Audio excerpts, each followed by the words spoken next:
വെല്ലുവിളികളും സംഘർഷങ്ങളും നിറഞ്ഞ മധ്യേഷ്യൻ ഭൂമികയിൽ അതിജീവനത്തിനായുള്ള ഇസ്രയേലിന്റെ പോരാട്ടം പതിറ്റാണ്ടുകളായി തുടരുകയാണ്. തങ്ങളുടെ പൗരന്മാരുടെ സുരക്ഷ ഉറപ്പാക്കുക, ഭീകരവാദ ഭീഷണികളെ ചെറുക്കുക, നീതി പുലർത്തുക എന്നീ 3 പ്രധാന തൂണുകളിലാണ് ഇസ്രയേൽ തങ്ങളുടെ നിലപാടുകൾ ഉറപ്പിക്കുന്നത്.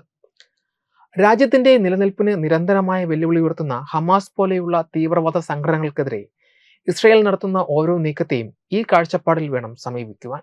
ഇസ്രയേലിന്റെ അതിർത്തികൾ തകർത്ത് ഹമാസ് തീവ്രവാദികൾ 2023 ഒക്ടോബർ 7 നടത്തിയ കൂട്ടക്കൊല വിവരണങ്ങൾക്ക് അതീതമാണ്. സ്ത്രീകളെ ബലാത്സംഗം ചെയ്തും മാതാപിതാക്കളെ കുട്ടികളുടെ മുന്നിൽ വെച്ച് വെട്ടിയെരിഞ്ഞും പിഞ്ച് പൈതങ്ങളെ പല്ലുകൾ പോലും തിരിച്ചറിയാത്ത വിധം ചുട്ടരിച്ചും ഹമാസ് നടത്തിയ കൂട്ടക്കുരുതിക്ക് ഇസ്രയേൽ തിരിച്ചടി നൽകുവാൻ ഒരുങ്ങിയപ്പോൾ ഇരവാദം മുഴക്കി തടയിടാൻ നിരവധി രാജ്യങ്ങൾ മുന്നോട്ട് വന്നു.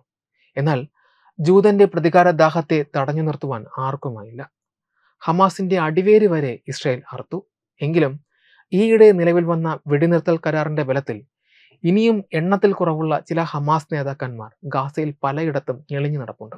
ഒരു കരാറിന്റെ ബലത്തിലും ഇങ്ങനെയുള്ളവന്മാർ ഭൂമിക്ക് ഭാരമാകരുത് എന്ന നയം തന്നെയാണ് അന്നും ഇന്നും ഇനി എന്നും ഇസ്രയേലിന് ഉള്ളത്. ഇതിന്റെ തുടർച്ചയായി ഗാസയിൽ ഞെളിഞ്ഞു നടന്ന ഹമാസിന്റെ ആയുധ നിർമ്മാണ വിഭാഗം മേധാവി റാദ് സാദിനെ ലക്ഷ്യമിട്ട് ഇസ്രയേൽ നടത്തിയ വ്യോമാക്രമണം തങ്ങളുടെ പൗരന്മാരെ സംരക്ഷിക്കുവാൻ തീവ്രവാദ നേതൃത്വത്തെ ഇല്ലാതാക്കേണ്ടത് അനിവാര്യമാണെന്ന ഇസ്രയേലിന്റെ നിലപാട് വ്യക്തമാക്കുന്നതാണ്. ഇസ്രയേലി സൈനികർക്ക് പരിക്കേറ്റ സ്ഫോടക വസ്തു ആക്രമണത്തിന് മറുപടിയായാണ് ഈ ലക്ഷ്യമിട്ടുള്ള നടപടിയെന്ന് ഇസ്രയേൽ പ്രധാനമന്ത്രി ബെഞ്ചമിൻ നെതന്യാഹുവും പ്രതിരോധ മന്ത്രി ഇസ്രയേൽ കാറ്റ്സും ചൂണ്ടിക്കാട്ടിയിരുന്നു. ഒക്ടോബർ 7 ആക്രമണത്തിന്റെ സൂത്രധാരിൽ ഒരാളാണ് റാദ് സാദ്. ഇയാളടക്കം 5 ഭീകരന്മാരാണ് ഇന്നലത്തെ വ്യോമാക്രമണത്തിൽ ചത്തുമലച്ചത്.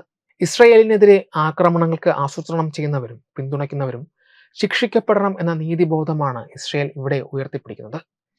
അമേരിക്കയുടെ മധ്യസ്ഥതയിൽ നിലവിൽ വന്ന വെടിനിർത്തൽ കരാർ പോലും ദുർബലമായി തുടരുന്ന സാഹചര്യമാണ് ഗാസയിലേത്. ഇരുപക്ഷവും പരസ്പരം കരാർ ലംഘനം ആരോപിക്കുന്നു. ഹമാസ് തീവ്രവാദപരമായ നടപടികൾ തുടരുമ്പോൾ ഇസ്രയേലിന് തങ്ങളുടെ അതിർത്തിയിൽ സൈനിക നിയന്ത്രണം നിലനിർത്തേണ്ടത് അത്യാവശ്യമായി വരുന്നു. ഇത് യെല്ലോ സോൺ പോലെയുള്ള പ്രദേശങ്ങളിലെ ഇസ്രയേലിന്റെ സൈനിക സാന്നിധ്യം തുടരുന്നതിന് കാരണമാകുന്നുണ്ട്.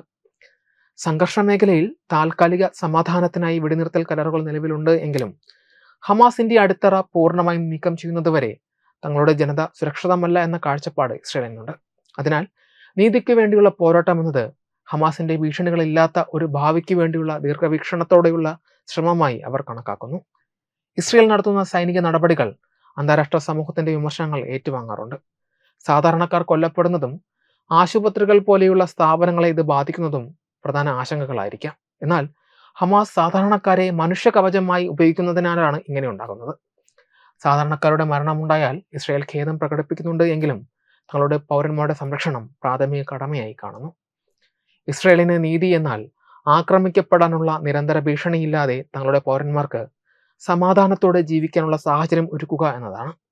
റാദ് സാദിനെ പോലെയുള്ള നേതാക്കളുടെ വധം, ഒക്ടോബർ 7 നടന്ന അതിക്രമങ്ങൾക്ക് കാരണമായവർ ശിക്ഷിക്കപ്പെടണം എന്ന നീതിക്ക് വേണ്ടിയുള്ള ശ്രമത്തിന്റെ ഭാഗമായാണ് ഇസ്രയേൽ കാണുന്നത്. തങ്ങളുടെ ലക്ഷ്യം തീവ്രവാദികൾ മാത്രമായിരിക്കെ സാധാരണക്കാർക്ക് പരിക്കേൽക്കുന്ന സാഹചര്യം ഒഴിവാക്കുക എന്നത് ഇസ്രയേലിന് വലിയ വെല്ലുവിളിയാണ്.